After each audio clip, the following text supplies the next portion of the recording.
Hello everybody, my name is Curtis Roach.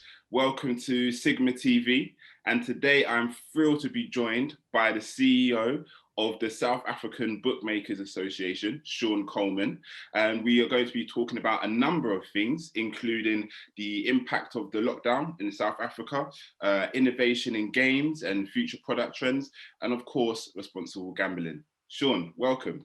How are you? Morning, Curtis. Good to be with you. I'm doing very well, thank you. In an age where there's a very difficult time with the pandemic going on, but keeping safe at this particular stage. Fantastic, fantastic. So Sean, I think we'll just kind of dive straight into it actually. So I think for me, my first question would be, being that South Africa is a largely retail market, it meant that the impact of the lockdown was rather severe, as it was in many countries, but especially in the retail heavy markets. Do you think this has really changed people's priorities and attitudes towards online gaming? And do you expect to see a higher conversion of retail to online in the future? Yeah, I think it has, very definitely. In South Africa specifically, we were the subject of retail closures, I think much like the UK and some other jurisdictions, where we lost retail completely April through June. And that started quite a seismic shift in the market. To online conversions, because punters definitely wanted to still have a bet. There were still, whilst there were limited opportunities online relative to live sports having been cancelled and things, there was definitely a seismic shift towards those online conversions, and they definitely accelerated. I think that, coupled with the fact that we already had some momentum that had been gathered by our government taking service providers to task relative to bandwidth costs in South Africa, and the reduction of data costs and bandwidth costs by the operators of the networks, has made online more affordable for many people who would be using data for other higher priorities within their lifestyle, whether that be social media or banking or various other things like catching an Uber or whatever the case is. But now there's an opportunity, to play online, and it's become more accessible. And then last thought on this particular one would be the ingenuity of a lot of the operators themselves, who have allowed customers to come on and bet using the operator's data that's provided. So when you engage the platform, you're hooked up, and your data connection is there, and that's covered by the operator, the online operator. So you can bet without using your data, and you can interact on the site without using your data. So quite ingenuitive in that sense. Yeah. Okay. Brilliant. And of course, a number of different territories reacted to the market conditions in different ways. One of the kind of key things that I kind of picked out that happened in the South African market was about the reinterpretation of some of the gaming laws. And I just wondered, from your point of view, how do you feel that the reinterpretation of some of the online gaming laws to allow fixed odds betting impacted the market? And what does this mean for innovation, future trends in products on the market, and in general, the type of customer that can be attracted? Yeah, so there still seems to be a little bit of confusion that's around, online gaming versus online betting. Okay. And I think it's important to make that differentiation, because online betting with licensed bookmakers is really just a medium for customers to engage the bookmaker to have a bet. I mean, it's akin to picking up the phone and phoning your bookie and having a bet over the phone, which is completely permissible. So the use of the internet as a medium to engage your bookmaker and to bet online is and always has been permissible in the South African market. When you step out of betting and you put the gaming hat on, where it becomes an interactive game between the platform itself and the customer, that's where there's an interpretative issue that continually rages in this country about what constitutes online gaming, and obviously online betting doesn't fall into that particular space. So historically, there were interpretations relative to what products bookmakers were able to bet on. And what we've seen is the National Gambling Board, who plays an oversight role, and none of the provincial boards, who then are the custodians of the licenses and the regulatory authorities in those jurisdictions, all have different pieces of legislation. Some of it talks to each other, and some of it is different, and it differentiates in certain areas. Right. And what we found with working to the benefit of the industry and making relevant representations, some of the provincial boards who are directly responsible for licensing the bookmakers in their jurisdictions and allowing those bookmakers to then transact and offer betting product to those particular customers, preferred different interpretations of the legislation.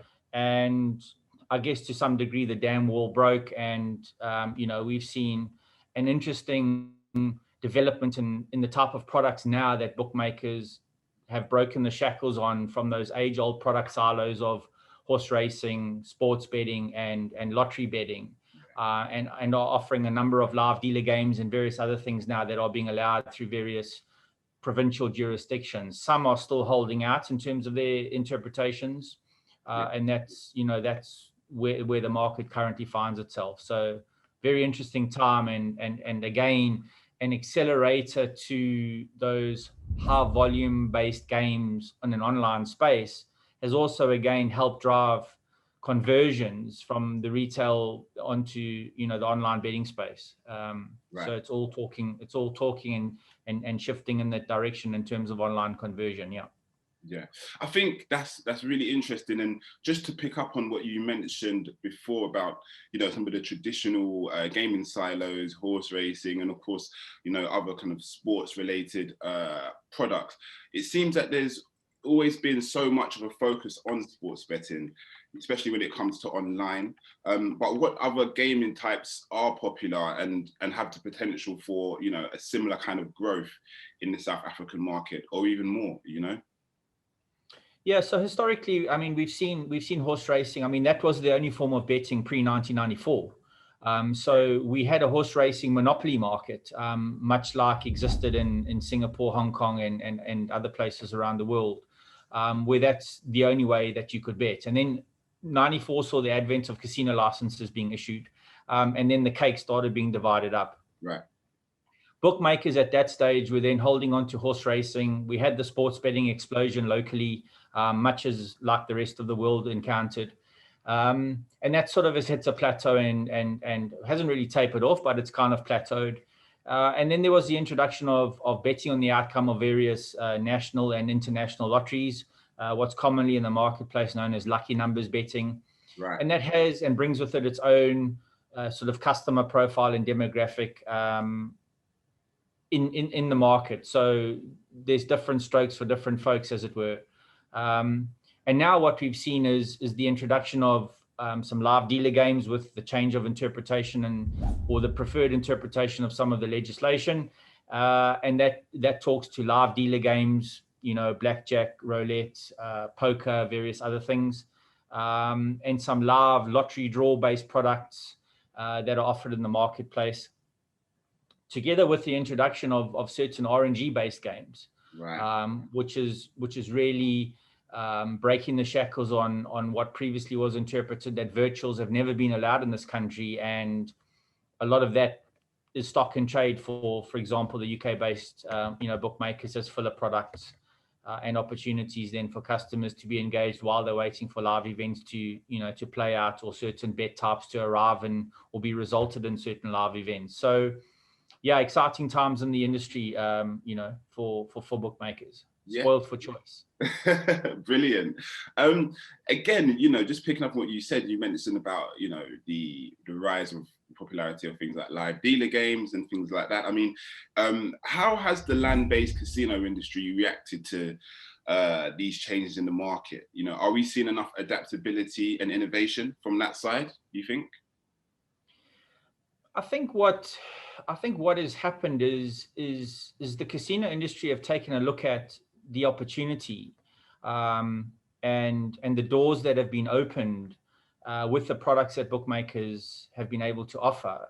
And Right. whilst I'm no expert in the casino space, they've maintained their product offering and their high level of customer service. Yeah. But what they've done is they've joined the bookmaking space, and they themselves, because there are licenses available either on the open market through willing buyer, willing seller, or alternatively buying shareholdings in and bringing, for example, a BEE component into an existing operator who's looking for a BEE partner strategically, or alternatively going to acquire their licenses outright.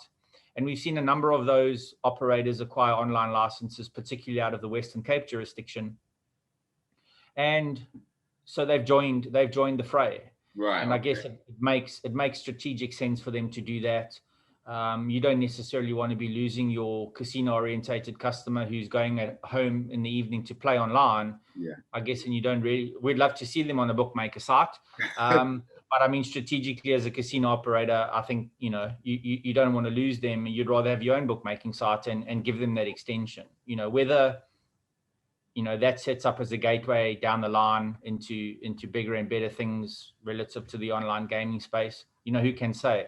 But the debate is going to rage, and strategic decisions are being made by various market players and the like.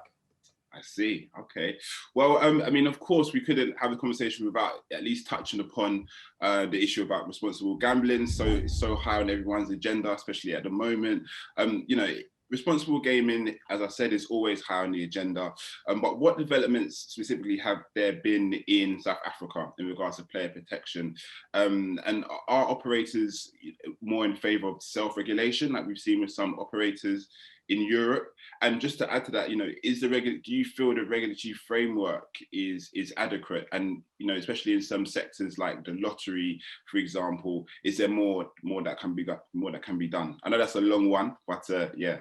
What do you think, Sean?